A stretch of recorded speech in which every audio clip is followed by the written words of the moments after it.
Bilinçli düşüncelerimizin ötesinde karanlık bir dünya var. Korkuların bilinçaltımıza kazınmış derin izleri var. Birçoğumuz korkularımızın farkında bile olmayız. Ama o korkular bizi yönetmeye, hayatımızı şekillendirmeye devam eder. Bugün bilinçaltımızın derinliklerine iniyoruz. Fobiler ve paranoyalar. Korkularımız çoğu zaman bizi görünmeyen bir düşmanla karşı karşıya bırakır. Bazen bu korkular mantıklı sebeplerle şekillenirken, bazen de tamamen hayali bir tehlike gibi karşımıza çıkar. Bu bölümde insanların içindeki bilinçaltı korkularını inceleyecek, fobilerin nasıl şekillendiğini ve paranoyaların nasıl zihinleri ele geçirdiğini araştıracağız. Korku ne zaman bir savunma mekanizmasından bir psikolojik esarete dönüşür? Bilinçaltındaki karanlık korkuların izlerini takip ederek, insan psikolojisinin en derin korkularını keşfedeceğiz.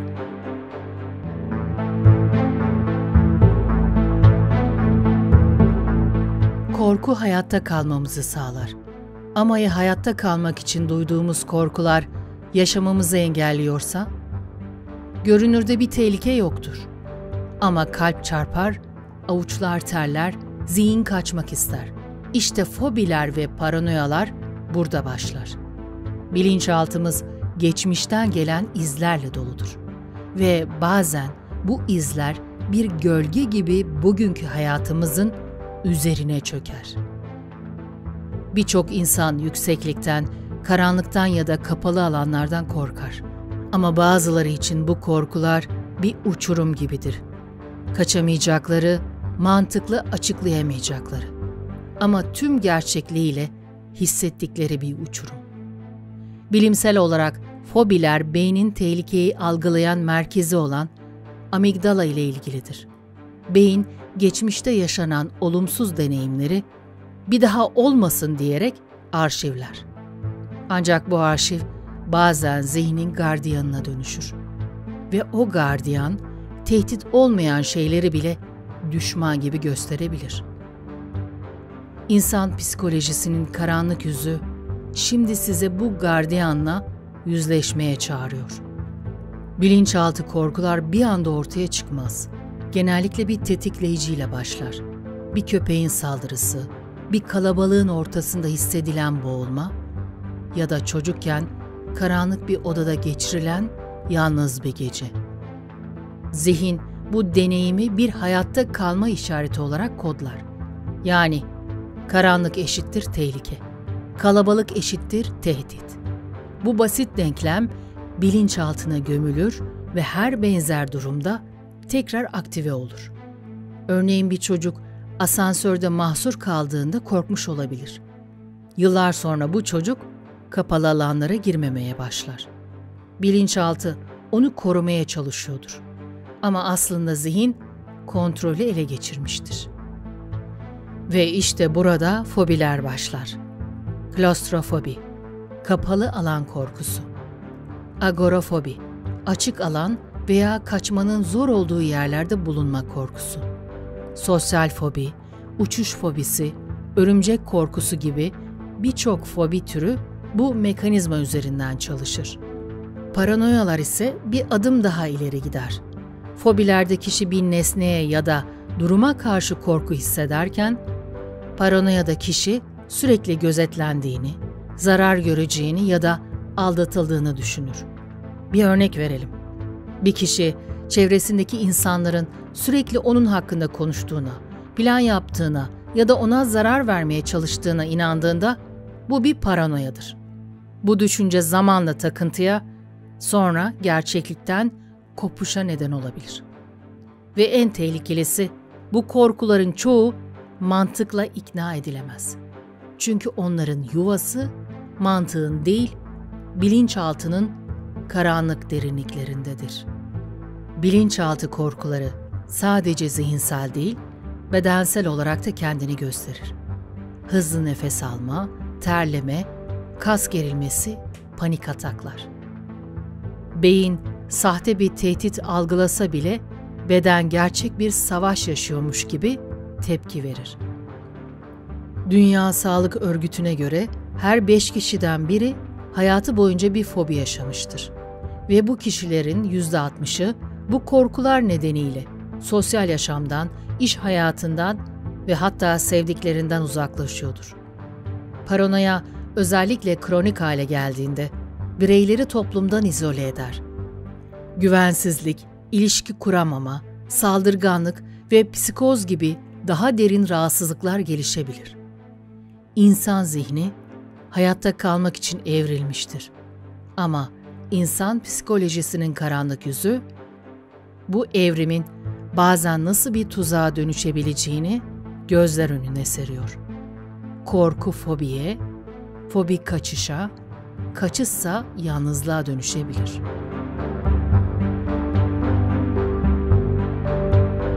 Bu korkuların kaynağı nedir? Bazen neyin bizi korkuttuğunu bilemeyiz ama korkarız. Peki ya bu korkular çocukluğumuzda kaybolan bir bakıştan, duyulmayan bir çığlıktan ya da hatırlamadığımız bir geceden geliyorsa? Korku sadece bugüne ait değildir. Aslında geçmişin hayaleti gibidir. Bazen yıllar önce yaşadığımız bir olay, zihnimizin karanlık bir köşesine saklanır ve orada büyür. Sessizce, fark edilmeden, ta ki bir gün karşımıza tekrar çıkana kadar. İşte bilinçaltı korkular burada başlar. Onlar görünmezdir. Dokunulamaz ama hissedilir. Zihnimizin en derin noktalarına saklanır ve zamanla hayatımızı yönlendiren bir pusula haline gelir. İnsan psikolojisinin karanlık yüzü, şimdi sizi bilinçaltının karanlık labirentlerine götürüyor. Orada sizi tanıyan ama sizin tanımadığınız korkularla yüzleşeceğiz. İnsan zihni dış dünyayı algılamak, tehlikeyi tanımak ve ona karşı korunmak üzere programlanmıştır. Ancak bilinçaltı bir bilgisayar gibi çalışmaz. O verileri elekten geçirmeden kaydeder ve neyin önemli, neyin zararsız olduğuna karar vermez. Örneğin bir çocuk yalnız başına karanlık bir odada ağladığında ve kimse gelmediğinde zihni şu mesajı kaydeder. Karanlık, yalnızlık ve çaresizlik eşittir tehlike. Bu çocuk büyüdüğünde o geceyi hatırlamasa bile karanlık onun için hala bir tehdit olabilir. Bir başka örnek, trafik kazası geçiren biri olaydan sağ çıksa da o korku bilinçaltına kazınır. Bir gün sonra tekrar arabaya binmek ona basit bir eylem gibi gelmez. Kalbi çarpar, elleri terler, zihni yeniden olabilir diye uyarır. Bu artık sadece bir anı değil, bir savunma mekanizmasıdır. Bilinçaltı, olumsuz yaşantıları detaylıca depolar. Hatta bazen kişi o anı bilinçli olarak hatırlamasa bile, vücut ve zihin bu travmanın etkilerini yaşamaya devam eder. Çünkü bilinçaltı unutmaz. Bilinçaltındaki korkularla yüzleşilmediğinde, zamanla zihinsel ve fiziksel sağlığı tehdit eden bir hale gelir. Kişi hangi durumun neden onu bu kadar tedirgin ettiğini anlayamaz. Sadece korkar, kaçar ve hayatın bazı alanlarını bu kaçışlara göre şekillendirmeye başlar.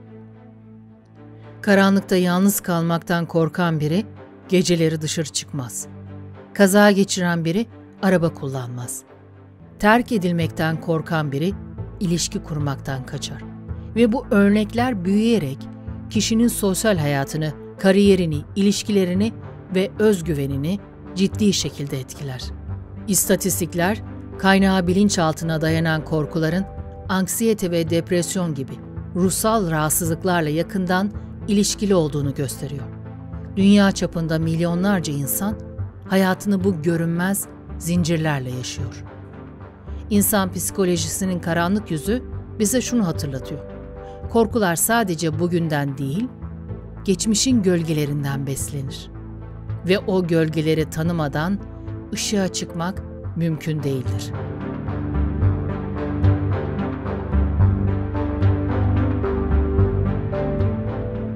Bir çıtırtı, karanlıkta bir gölge ya da uzaklardan gelen bilinmeyen bir ses. Kalbin hızla çarpmaya başlaması tesadüf mü? Yoksa atalarımızın hayatta kalmak için geliştirdiği içgüdülerin hala bizimle olmasının bir sonucu mu? Bugün bir yılan gördüğümüzde neden ürpeririz? Ya da neden yüksekten bakarken içimiz çekilir, ayaklarımız titrer? Cevap, bilinçaltımızda değil. Çok daha derinlerde, DNA'mızın içinde saklı. İnsan beyninin en ilkel bölümleri yüz binlerce yıl öncesine ait bir görev yürütür. Hayatta kalmak, tehlikeyi algıla, kaç ya da savaş. İnsan psikolojisinin karanlık yüzü bu bölümde bizi zamanın başlangıcına, ilkel korkuların tohumlarının atıldığı ana götürüyor. İlk insanlar için dünya bir avcı ve av oyunuydu. Her karanlık köşe bir tehdit barındırabilirdi. Tehlikeyi hızlıca fark edip doğru tepkiyi vermek, yaşamakla ölmek arasında bir farktı. Bu nedenle beyin, çevredeki her datayı incelemeyi ve potansiyel tehditleri algılamayı öğrenmek zorundaydı. İşte bu öğrenme zamanla genetik hafızaya dönüştü. Bugün hala taşıdığımız birçok korku, işte o ilk çağlardan miras kaldı. Yüksek seslere ilkilmemiz, yalnızken daha temkinli olmamız ya da karanlıkta huzursuz hissetmemiz. Bunların hiçbiri bilinçli kararlar değildir. Onlar beynimizin en derin, en eski bölgelerinden gelen reflekslerdir. Modern beynimiz aslında iki farklı sistemle çalışır. İlkel beyin ve mantıklı beyin. Tehlike algılandığında önce ilkel beyin devreye girer. Bir tehdit hissettiğimizde vücudumuz bir anda savaş ya da kaç moduna geçer. Kalp atışımız hızlanır, nefes alışverişimiz sıklaşır, kaslarımız gerilir. Tüm bunlar milyonlarca yıl önceki bir hayatta kalma algoritmasının devreye girmesidir. Ancak sorun şu, modern dünyada bu sistem artık gerçek bir yırtıcıdan kaçmak için değil, sınavdan, kalabalıktan, hatta sosyal medyadaki bir yorumdan bile tetiklenebiliyor. Ve bu da bizi yavaş yavaş anksiyete gibi ruhsal bozukluklara sürüklüyor. Evrimsel korkular bir zamanlar bizi koruyordu ama artık bazıları yük haline geldi. Yüksekten korkmak bir uçurumdan düşmemek için faydalıydı. Ama şimdi bir apartmanın camından dışarı bakarken bile panik yaşamak günlük yaşamı zorlaştırabiliyor. Yılan korkusu atalarımızın zehirli hayvanlardan kaçmasını sağladı. Ama şimdi bir belgeselde bile yılan görünce rahatsız olmak, beynimizin hala o eski yazılımı kullandığını gösteriyor. Bu korkular ne mantıkla açıklanabilir ne de kolayca bastırılabilir. Çünkü onlar sadece öğrenilmiş değil, evrimsel olarak içimize kazınmıştır.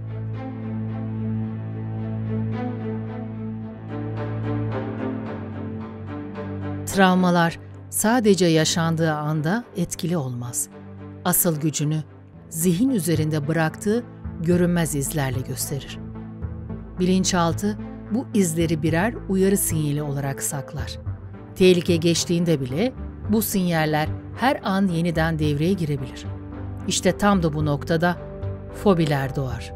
İnsan psikolojisinin karanlık yüzü bu bölümde bir korkunun nasıl kalıcı bir fobiye dönüştüğünü ve bu sürecin travmalarla olan bağını keşfediyor. Fobiler aniden ortaya çıkmaz. Onlar yaşanmış bir travmanın ardından zihnin kendini koruma çabasıyla şekillenen kalıcı korkulardır. Bir travmatik olaydan sonra beyin benzer bir durumla yeniden karşılaştığında otomatik olarak tehlike alarmını çalar. Bu alarm aslında geçmişin bir yankısıdır. Ama o kadar güçlüdür ki gerçek zamanlı bir tehditle karşı karşıyaymışız gibi tepki veririz. Bilinçaltı bu duyguyu kaydeder ve bu durum tehlikeli etiketini yapıştırır. İşte o andan itibaren benzer her deneyim fobinin yeniden tetiklenmesi anlamına gelir. Travmalar zihin tarafından yeniden üretilebilir. Bir olay yalnızca bir kez yaşanır ama beyin o anı defalarca yaşatabilir. Bu tekrar döngüsü fark edilmeden gerçekleşir. Her tekrar korkuyu daha da büyütür. Beyin, yaşanan travmatik anla ilgili her çağrışımı tehdit olarak algılamaya başlar. İşte bu mekanizma kişiyi kaçınmaya, yüzleşmekten korkmaya ve zamanla belirli durumları tamamen hayatından çıkarmaya iter. Bu durum sadece bir korku değil, bir fobiye dönüşmüştür artık. Fobiler kişinin hayat alanını daraltır. Zihin, tehlikeden korunmak için bazı alanları kapatır. Ama bu aynı zamanda o alanlarda özgürlüğün de kaybı anlamına gelir.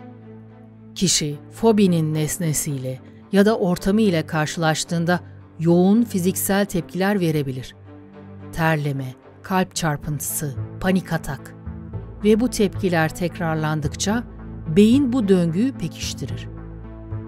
Bir çocukken köpeğin saldırısına uğrayan kişi, yıllar sonra bir köpek havlaması duyduğunda bile panik yaşayabilir. Bir araba kazası geçiren biri, direksiyon başına geçtiğinde yeniden aynı kaza yaşanacakmış gibi hissedebilir. Uçakla yaşadığı türbülanslı bir yolculuk, kişiyi ömür boyu gökyüzünden uzaklaştırabilir. Travmalar silinir sanılır ama aslında sadece susarlar. Ta ki onları hatırlatacak bir tetikleyici ortaya çıkana kadar.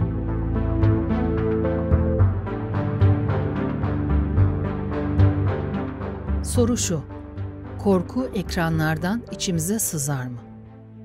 Bilinçaltımız yalnızca yaşadığımız olaylardan değil, şahit olduklarımızdan da etkilenir. Özellikle medya ve toplumun korkuyu nasıl yaydığı çok önemlidir. Fark etmeden zihinlerimizde derin izler bırakabilir. Korkularımızın ne kadarı bize ait ve ne kadarı başkalarının bize empoze ettiği korkulardır. İnsan psikolojisinin karanlık yüzü bu bölümde toplumsal yapıların ve medyanın bilinçaltımız üzerindeki tetikleyici etkisini inceliyor. Toplumlar düzenlerini korumak ya da yönlendirmek amacıyla korkuyu bir araç olarak kullanabilir. Medya ise bu korkuyu yayma görevini üstlenir. Çünkü korku dikkat çeker, izlenir ve paylaşılır. Bir kriz olduğunda ekranlar dolup taşar ve korku bu duyguların en güçlü olanıdır. Bu korkular zamanla insanları şekillendirir, hangi sokağa gireceğini, ne yiyeceğini, ne giyeceğini, kime güveneceğini belirler. Medya, bilinçaltına hitap eden unsurları kullanır. Duygusal müzikler, çarpıcı başlıklar, şiddet içeren görüntüler, tekrarlanan semboller. Bir görüntü tekrar sunulduğunda beyin onu gerçek bir tehdit gibi algılamaya başlar. Bu noktada birey artık sadece bir izleyici değil, olayın duygusal bir parçası haline gelir. Toplumun genel kaygısı bulaşıcıdır.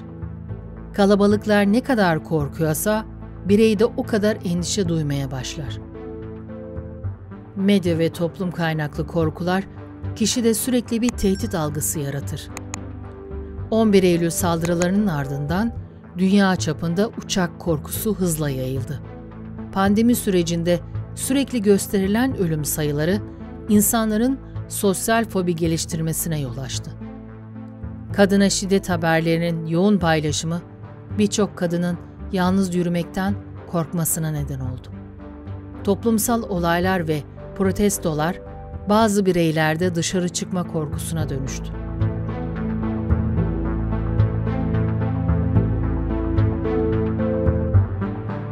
Senin korkuların sadece sana mı ait? Yoksa senden önce birilerinin yükü mü vardı içinde? Bazen nedenini bilmediğimiz korkular yaşarız. Ne bir olay tetiklemiştir, ne de somut bir tehdit vardır ortada. Ama içimizde bir tedirginlik, bir kaygı kök salmıştır. İşte bu noktada karşımıza genetik korkular çıkar. Genetik korkular, aile içinde yaşanmış acı deneyimlerin, duygusal yaraların ve travmaların bir sonraki nesle aktarılmasıyla ortaya çıkar. Bilinçli olarak fark edilmese de bir çocuğun büyürken şahit olduğu aile içi korkular, endişeler ve tepkiler onun bilinçaltına işler.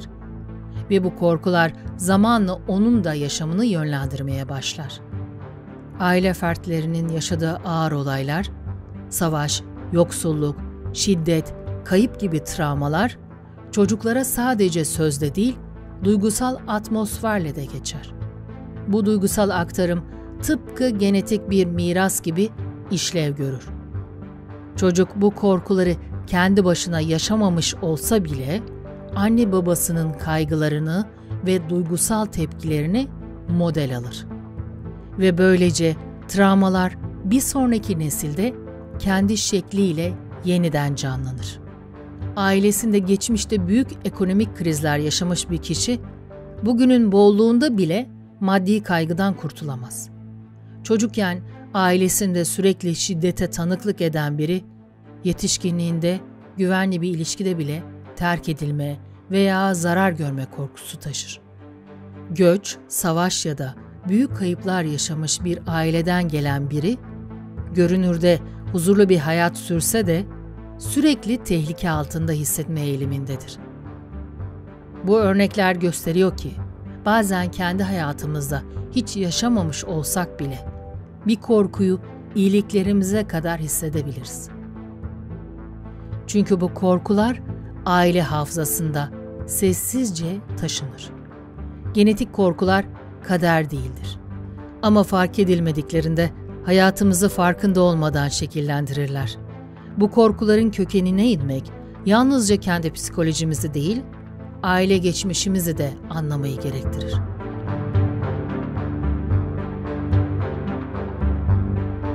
Korkudan kaçtığını sanırsın. Ama bazen tam da o korkunun pençesinde bağımlı hale gelirsin. Korku sadece geçici bir duygu değildir.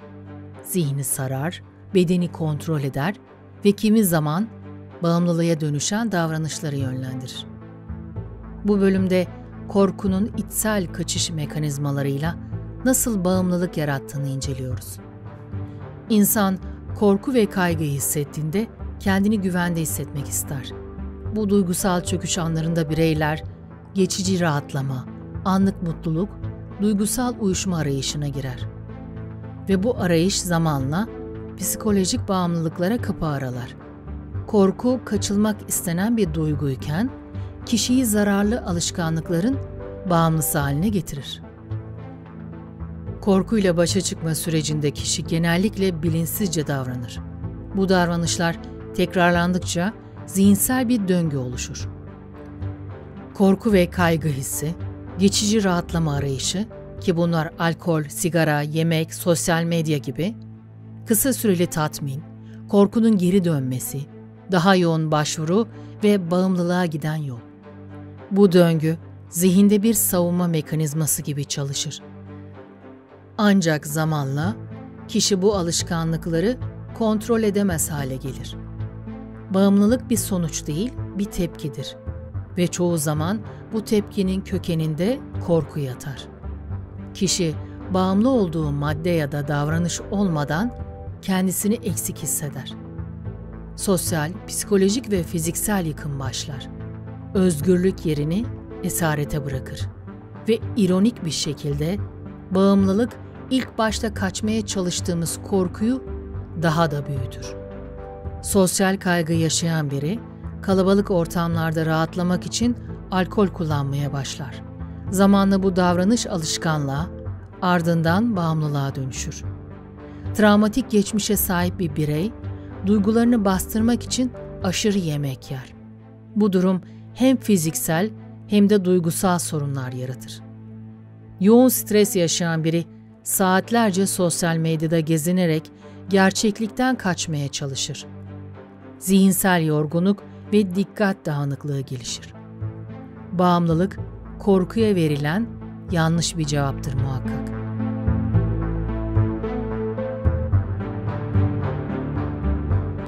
Korkularımızın kaynağını bulmak, onları yenmenin ilk adımıdır. Bilinçaltındaki karanlık yerlerde sıkışıp kalmak, bizi yaşadığımız dünyadan soyutlar. Ama o karanlık yerleri keşfetmek, ışığa ulaşmanın yoludur. Fobiler ve paranoyalar, korkularımızın psikolojik kısıtlamalarıdır. Bunlar sadece birer hayalet değil, zihnimizde büyütülen, inşa edilen korkulardır. Bilinçaltımızdaki bu karanlık köşelerle yüzleşmek, korkunun gücünü elimize almanın ilk adımıdır. Ve unutmayalım ki korkulara sahip olmak insan olmanın bir parçasıdır. Ancak onları tanımak ve doğru şekilde yönetmek kişisel özgürlüğümüzün anahtarıdır. Bu bölümde keşfettiğimiz korkular bizim birer parçamız. Ama bu parçalara karşı güçlü olmak, yaşam yolculuğunda ilerlemek bizim elimizde. Bir sonraki bölümde korkunun psikolojik bağımlılıklara nasıl dönüştüğünü ve zihinsel zincirleri kırmanın yollarını inceleyeceğiz. Hayatın karanlık yüzünü biraz daha aydınlatmak için tekrar buluşmak üzere.